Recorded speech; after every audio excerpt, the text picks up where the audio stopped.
You're listening to the Homeboys podcast, recorded in our Indiana office and with combined 40 years of experience. Here's your hosts, Clint and Scott. Hello, real estate investors. You are with the Homeboys. Thanks for joining us. We've got a very fun topic today. We're talking renting versus buying. Everyone has to have a place to live. Do you rent a place or do you buy a place? It's something that we hear a lot of. I hear a lot about it in my social circles because everyone knows that I'm a real estate guy. But it's kind of dependent on where you live. We're going to get into that a little bit more. First of all, hit subscribe, hit the notifications alerts. We love to provide this content to you, and we're going to continue to do so. As always, I'm here with my delightful co-host, Mr. Scott Adams. How's it going? Good. Had a bit of a rough spell there with family stuff going on and super busy. I know you've had quite a weekend too. It's good to be back in the office doing what we love. It is good to be back. It's I got a kindergartner, now, and that's posed a lot of nuances and schedule changes, and it's weird how sending our oldest to school has changed our lives completely, but it has. But are you in a rhythm with it? No, still not. Haven't hit a. Yeah. You're a rhythm guy. You're a big believer in the rhythm of life and setting it up and the flow, and you're a clock puncher. I think that's why I think we're struggling a little bit. Just because our daughter gets up earlier now, and then we've got to drive her to school. We've got to pick her up from school. Yeah. Sometimes my wife's busy, sometimes I'm busy, so it's not always her taking her or me taking her or me picking her up or her picking her up. Yeah. You're just kind of all over the place. So it's kind of wild. You're on the opposite end of that. You've got daughters in college. I'm officially an empty nester. It's really Mandy. Luckily, my wife is very busy. We bought into a boutique that's also a charity, so we own 49%. So basically, or my wife owns. Clothes for a Cause. Yeah. Check it out. Clothes with a Cause. Clothes with a Cause, excuse me. Yeah, it's online, and we've got 2 brick and mortar stores and then festivals. I don't know if you saw the pickup truck out front's gone. Mandy's driving that pickup truck. She's doing some inventory. Yeah. Chauffeuring around. Amazing. Yeah. Well, tell us a little bit about it. It's pretty awesome. Neat. It's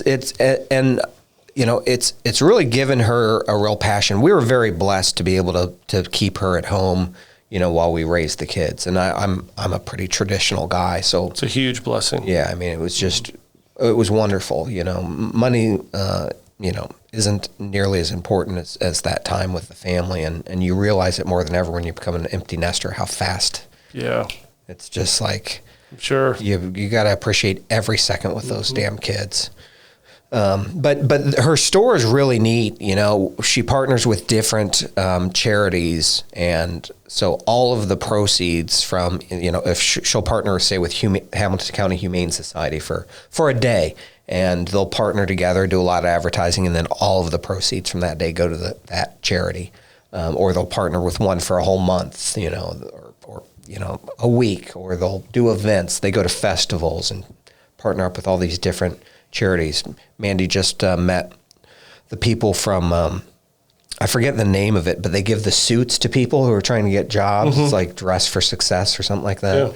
Yeah. So she's like, every day she comes home passionate about something new. So it's really neat. It's just cool.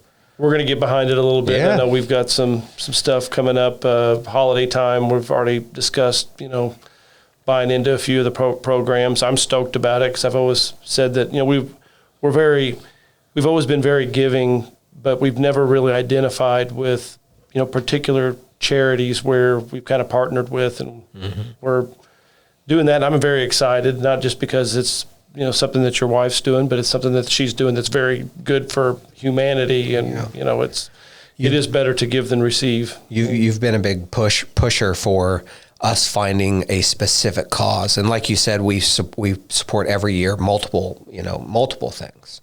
And give our time and money to pretty much the same 5 or 6 organizations. But you've always had this drive for that Christmas time, helping for those in need. So I think we just found the perfect match for something that's been in your heart for a long time, and something we've done. We've made Christmas happen for certain families years. But this is a neat program where it's mostly tailored to the homeless. So. Well, I think that our hearts have always been in it, but implementation is, we get busy, and that's a terrible excuse whenever you're talking about giving back to society, but it is a reality. I'm super stoked that your wife's in on this, and that it's an easy way for us to be able to get behind something also, and your wife's a good woman. Yeah, she's a good woman, and that. You're right, though. It takes the hardest part of it out for us, which is the planning and the logistics of it. We're busy. We're willing to give and even dedicate our time, but someone needs to tell us when and where and how much, and then we'll be there. But the problem for us is our calendars are bananas. It seems like a lot of that stuff has kind of come together all at once. We've got a new tenant that's expanding into a building that we own in Evansville, Indiana, and it's another charity. It's called hope.com. That is, they're expanding, but their primary focus is feeding the needy.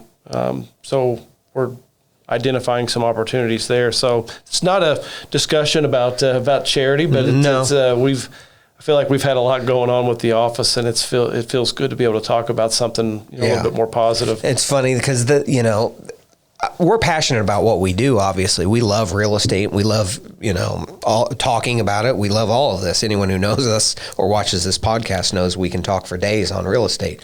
But the thing that really gets us super excited is this stuff. It's fun. It's neat. It's amazing, and it brings our company together. It's amazing. If you're a small entrepreneur out there and you've got a small business, how much giving or having your company take part in these things really it's a great team building thing. We raise money for ducks every year. Wildlife. And preserving wetlands. And so we all go to this banquet. We take the whole team. And for months afterwards, it's that's just a fun different vibe. It's fun, but it brings the team together. Absolutely. Yeah. But anyhow, kind of segueing into our topic today, we're talking renting versus buying. This is a challenging topic because it goes from market to market. City to city is different. Situation to situation. Correct. What's a better investment? There's lots of different opinions out there from the real estate gurus. There's lots of people that say it's stupid to own.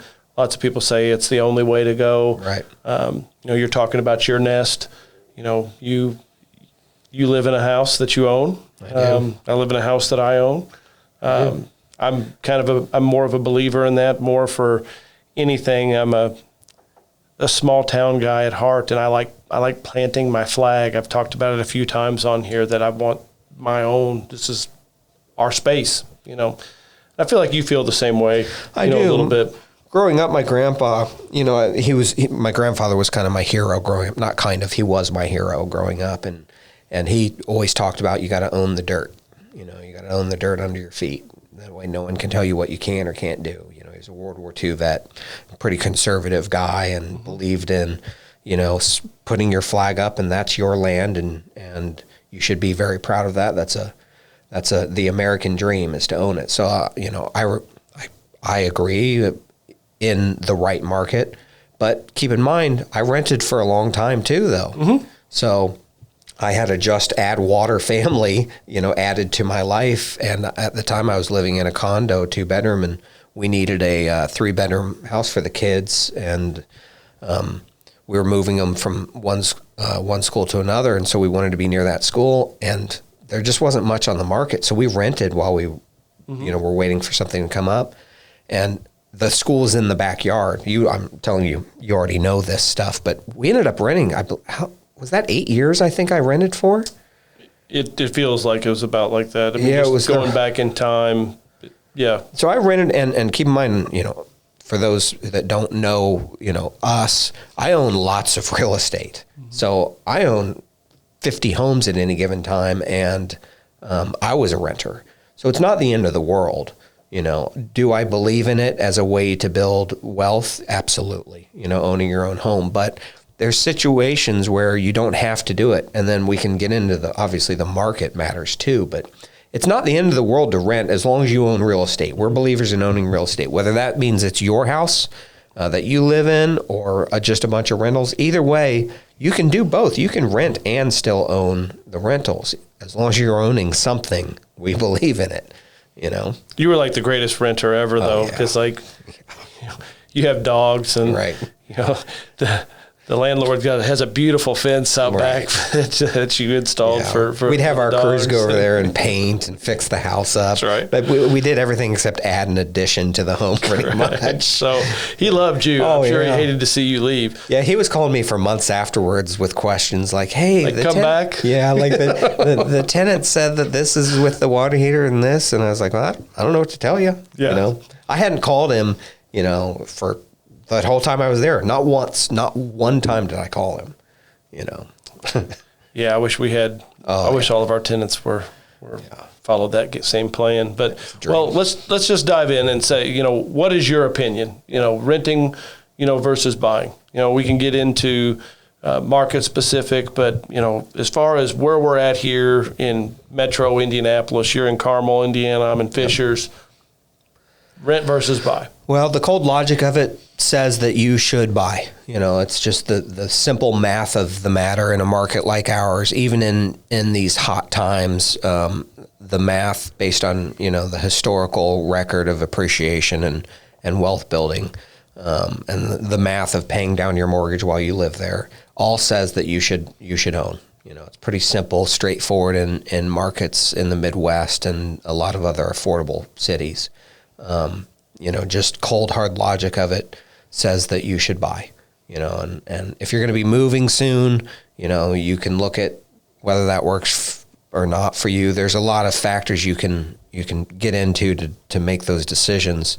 But at the end of the day, the best choice is to purchase when you're in a market like ours and own. It's a little bit more challenging because the market is so hot and it's hard to find properties. I couldn't agree more. I'm an ownership guy.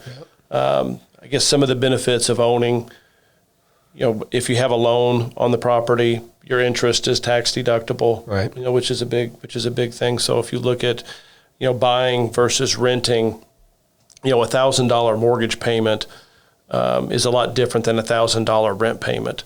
That $1,000 rent payment is after tax money. It's gone. See you later. Right. You're giving it to your landlord.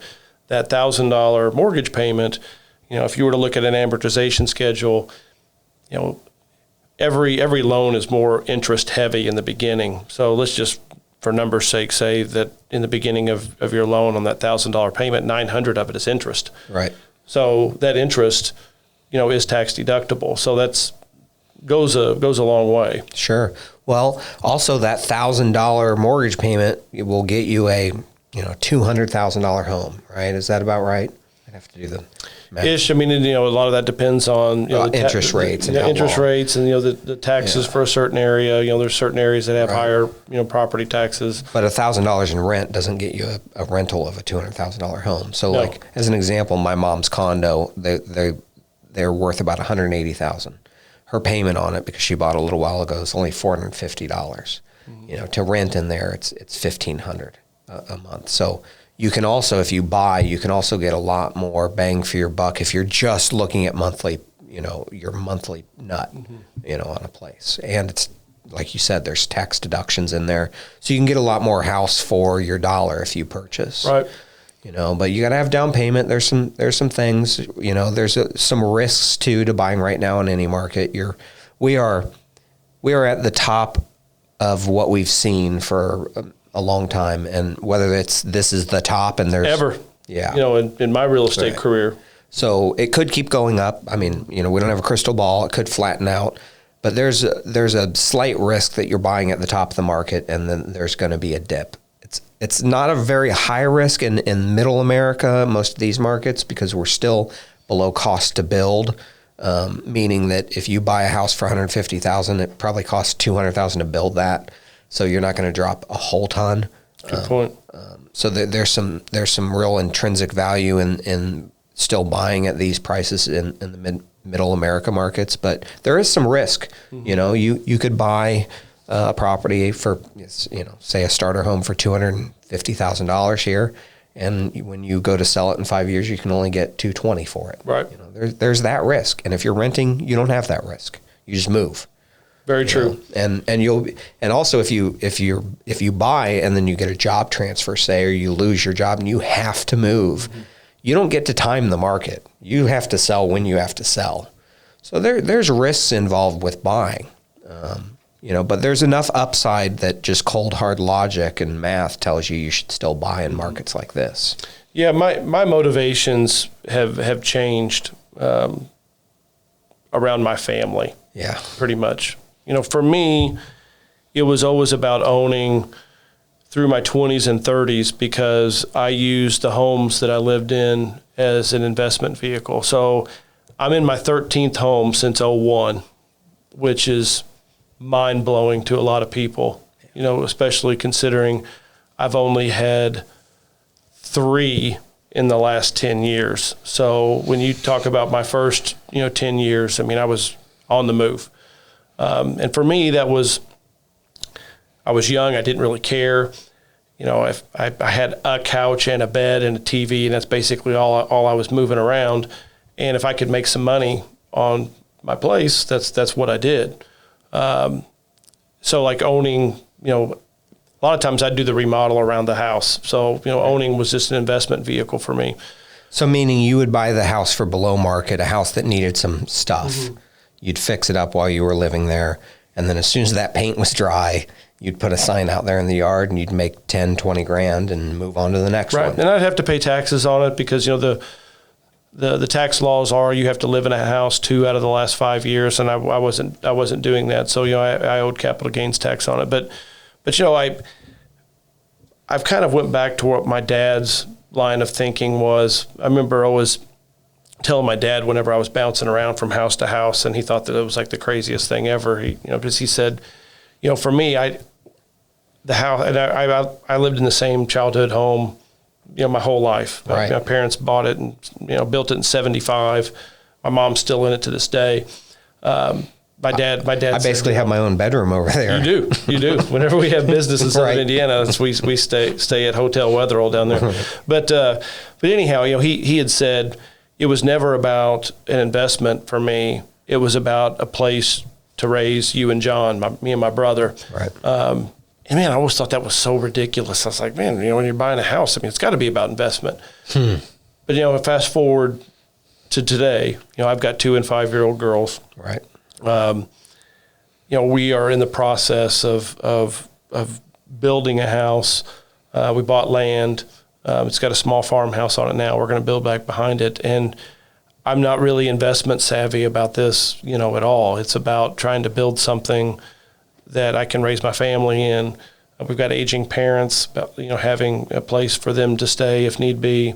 The investment just kind of went out the window. So for me, I want to build our special place. Right. And so buying, I have to buy to be able to have that. So you've changed me. So I was always the same way you were with it, needing to make a lot of sense. Even when I bought this house that we live in now, it was on my dream little spot in Carmel where we live. There's basically one lake in Carmel, and I always wanted to be on it. I grew up fishing there and sneaking around, stealing people's boats and going fishing. Such a hellion. He is such a bad kid. Yeah.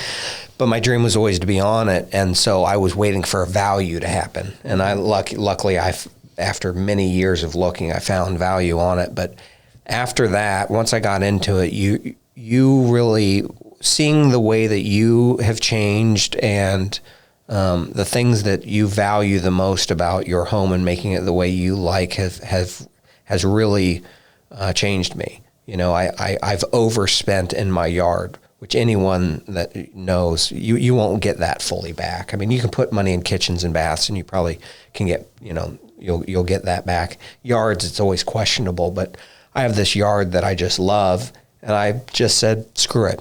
I'm not going to look at what the value is. Every other home I've ever had, I fixed it up based on how those dollars would maximize the home, not my use of it. Right.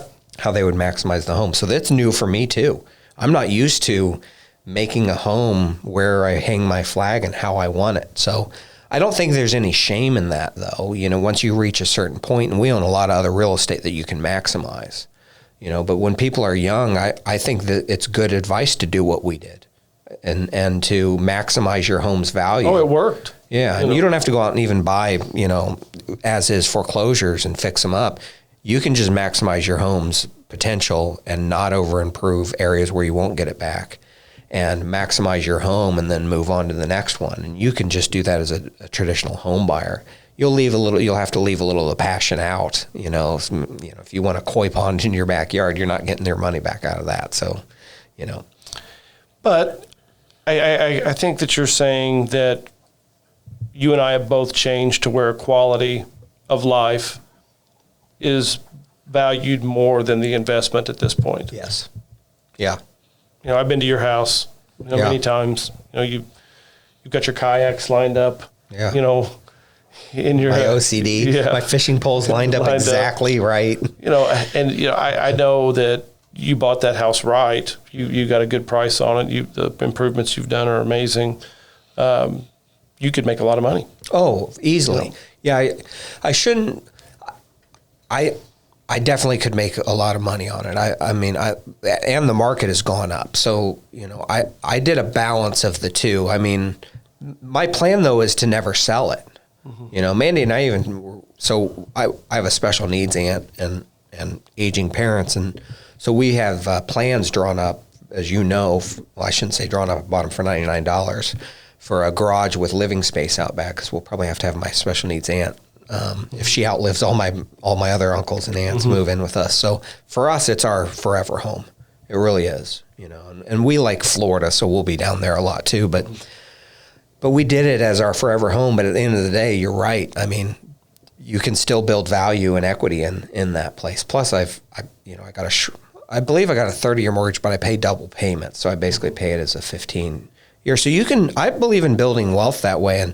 And we see online, I just want to touch on this real quick. This is almost a sidebar, but you see people online say, put as little down as you can and refi every chance you can. We do not believe in that. We just do not. We believe and you want to talk about a great way to sleep at night. It's to have your own home paid off in full, and I know there's a lot of people out there who say, well, you're not tapping that, what you could out of that, and then, rolling that and leveraging it into more wealth and becoming a millionaire that way. And don't get me wrong, we believe in leveraging. We're just very conservative in it, and we don't believe in leveraging your personal life. Leverage doesn't mean peace of mind for me. Right. I know that leveraging is a huge topic for everyone, and especially like early real estate investors, because they haven't built, their nest egg yet. But I've just never wanted to owe, mountains of money out there. For those who don't know, when people say the word leveraging, it's real simple. It just means you borrow against your assets. So, you have a home worth $400,000. When they say let's leverage it and turn it into something else, they mean borrow every penny you can out of that $400,000 house. So with our personal opinions, yes, buying can be a great investment vehicle. Buying can also be a great way to provide something special for your family and, stake your flag in the front yard and it be, yours. Let's look at the opposite. So I listen to a lot of these gurus, through YouTube or social media. I've read, a few books. Mm-hmm. I've read a lot of Grant Cardone. Grant Cardone, he's the 10X guy. He wrote the book 10X, the 10X rule, I believe is what it's called. I only know him from videos of him on private planes and Bentleys. That's him. That's what he does. Yeah. But, he says that you're an absolute fool if you buy a place that you should rent. And I think he said, well, you go on vacation, you're renting a room, and then you're done with it. You should do the same, with your house. And if anything goes wrong with it, you have your landlord, do it. And like I've said on this podcast before, I don't believe in that because that's not what I want. That's his opinion. But I've also heard our financial advisor. We have the same financial advisor, and we both love him. Right. Because, I'm talked to him about the house that I'm building. He's like, well, I don't really consider your house, and your house being paid off part of your investment plan. Right. Because it doesn't produce, any money. Right. It doesn't produce any income. So what would you say to that? Well, I'd say I kind of agree. It's part of your net worth, but at the end of the day, for conservative people, it's just a place for us to live where we don't have payments and it doesn't cost us anything. For a lot of average folks out there, they want to use it as their piggy bank and part of their investment. So really the difference between, and I don't necessarily disagree with Grant Cardone either, but the difference between kind of all these philosophies, to me, it's just kind of a scale. It's from black all the way to white, and it's just like how conservative do you want to be versus how aggressive.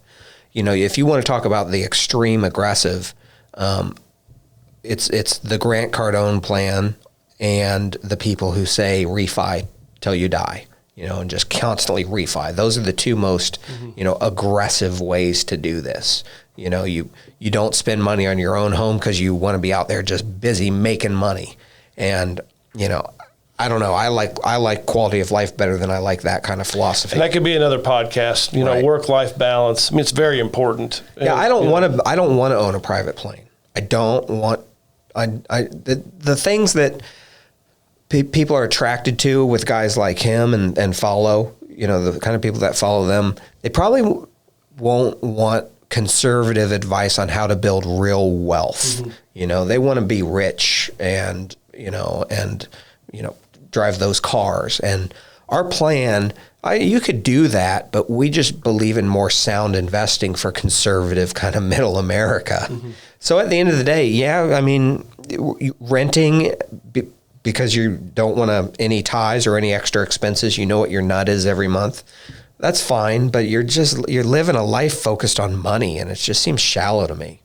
I'm glad that you don't want a private plane. Yeah, we couldn't be friends. Yeah, I know we couldn't. Right. I don't know. My friends aren't people that are in private planes. I picked my dad up on Friday, and I had you and I have a farm truck, and then we also have a Silverado that was our maintenance guy's old truck that we put a new engine in it because it's a truck and you can. Right. And so I picked him up in that, and he's like, "What the hell are you driving?" I was like, "My dream car." It's amazing. Silverado, 2007 Silverado. I love it. It's amazing. He's like, "This is crazy, Scott." And I was like, "I love it." Well, I just think there's something to be said from that. I think that and we hang out with a lot of successful real estate guys here in town. None of those guys are Bentley driving, chauvinistic people. I think there's something to be said, for being modest in what you do. And I was with someone this weekend that I happen to know this because I know his banker, but I know that he has $40 million liquid. So liquid at at their bank, and he's got a lot of other real estate assets. And he was driving it. It's a 2013 Chevy Silverado. Mm-hmm. I know. And boots 2013. And holy jeans. Correct. And everything else that you would think that doesn't show success, but he could buy the room out, 10 times over. Those are the people that I really respect and looked up to. You want to talk about a peace in life. I mean, you have no worries at that level. Right. I guarantee some of the gurus who drive, the Lamborghinis and all of those, they're leveraged. Their net worth might not be very much at all, actually. Mm-hmm. And if the sky ever comes falling on them, they're going to be left starting from scratch. And those kind of guys will always be okay. But, man, there's this lifestyle, there's this attractiveness to that lifestyle because it seems substantial and like you can have everything, and it's the power behind it. But I've been around a lot of those folks. I kind of lived that way early in my career. You were smart enough not to. It's nothing compared to conservative investing and buying real estate and having this freedom of financial freedom. I mean, it's genuine financial freedom, where if everything stopped tomorrow, you and I would be fine. Well, and, that kind of leads to a different topic, but it kind of leads into, I think, your relationships are so much more important than your possessions, anyway. But anyhow, let's get into something else along the rent. And we're talking about, middle America, Midwest, here in Indianapolis, what changes when you look at renting versus buying? Say, we have a ton of customers in the Bay Area. Right. If you're talking about San Francisco or New York or Los Angeles or Chicago or some of these places, does it change? Well, of course. It comes to the point where buying becomes more expensive than renting. So the example that we used earlier was your mortgage payment of $1,000 can get you a $200,000 house, where renting a $1,000 house gets you a $100,000 house. Mm-hmm. So you get, less house renting here, where it's the opposite out there. You would buy and get less house than you could rent. So it just doesn't make sense. And there's a lot of people who've done very well ignoring that advice. Mm-hmm. Very well, because the market has gone up. But if you're going to count on that forever, you're going to be in big trouble. And there's been lots of ups and downs out there too. What happens if you have to sell it down? So in these high markets, we just believe in renting. It's just the risk is just so much so high. It's so much money, and you can still own real estate. You don't want to miss out on the greatest wealth builder that America has to offer, which is real estate. It's made more millionaires than anything else. It's how generations pass it down. And so you can still own, but you should rent in those markets. I was listening to that podcast I told you about last night about this early African American kind of entrepreneur from 1905, and he made a lot of money in the record business, and then he started a newspaper. And at the end of the day, he wanted to give back to his community, and he was worried that the black community at that time was not having generational wealth passed down because they didn't own a lot. And so he came up with two ideas. One was an insurance company that just sold life insurance, because life insurance passes money from one to the other, and real estate, and getting them to own. So his two legacies are he designed most of Chicago's outer suburbs where there was land, because he wanted his community that was being left out of owning real estate to be able to get into it. And the black community at that time was circled by white community. So white community could expand all they want. The black community had X spot in the early 1900s that they could be. And he was like, well, we're never going to be able to grow. So this brilliant man looked at this as a generational thing. So it was just interesting to see that same thing we preach. This genius guy in 1905 was already looking at for his own community. And it made me realize what part of the reason we're so passionate about, sharing these messages is owning real estate really is that generational wealth builder. And so we believe you should own it, but renting is okay in those markets, right? Absolutely. Like I said, I would not be comfortable with the risk tolerance that you'd have to have. Unless I always talk about San Francisco, but it's a market that you and I know very well. We've spent a lot of time in. But, I know what my ceiling for purchase would be here in the Midwest. And then you take that same ceiling out to the Bay Area, and you're left, you have something, so small and, little and, but on top of that, the risk of it in a bad downturn, like say what we saw like during the Great Recession, and you've got X and all of a sudden you lose 40% of its value, quickly. We never see 40% decreases here in Indiana, right. Whereas some of these larger markets, if you have a bad, a bear market or a recession like we had in 2008, you're stuck. Like, right. You buy a $2 million house and it goes down 40%, that's $800,000 right. that you just lost. Yeah, whereas you could buy here and have a $200,000 house that goes down by 20% in worst case. And that, it's a very different risk profile. Different. Hugely different. Right. So, I don't know. You'd almost have to, pick it up like we did early in our career, like we were picking up real estate here. You almost would have to do that in a major market like that and realize that, in a time when cash is king, yeah. which cash is not king today. Right. You would have to be able to pick it up when cash would be king. Yeah. I'd say 20% of our sales right now are to our clients in California that are 1031 exchanging their own personal homes. Because they've sold a piece of real estate during this huge run up. I mean, the personal homes. We probably are selling, probably 40% of our sales right now are 1031s in California. But I'd say half of those are specifically their own individual home. Right. And they're going to still live out there. They're just going to rent now. We just had some clients in a couple weeks ago that sold their house in California, their personal residence. They're doing a 1031 exchange, buying some properties here. They were looking at the Fisher's house that we have, and a few other places with Jamie, but they moved to Canada. Oh, they did? They did. You didn't tell me that part. Yeah, they sold in California. That's and got out, moved to Canada. But we're seeing. I think you're seeing a lot of people leave California. As well. There's, and I told you that U-Haul story. Politics, but I told you the U-Haul story, how they were supposedly, it cost like X number of dollars to take one out of California, but they'd just give it to you for free if you were moving there. Correct. Because they were running out of U-Hauls because everyone was pulling out. It's crazy. It is. It's a nutty world over there. Yeah, it's also very interesting. So we have. We know a couple of people who are software engineers out there, and it's just shocking to me what people are paid to live in those markets. $500,000 salary is not unheard. I mean, it's common. Oh, it's almost the norm with Silicon Valley, folks. And it's like a whole nother land. It's in many ways it is its own economy out there. It is. It's crazy. Well, wrap us up. Okay. Renting versus buying. Yeah. What's your final thoughts? I think the easiest way to sum up my thoughts are you should buy in Middle America if you can.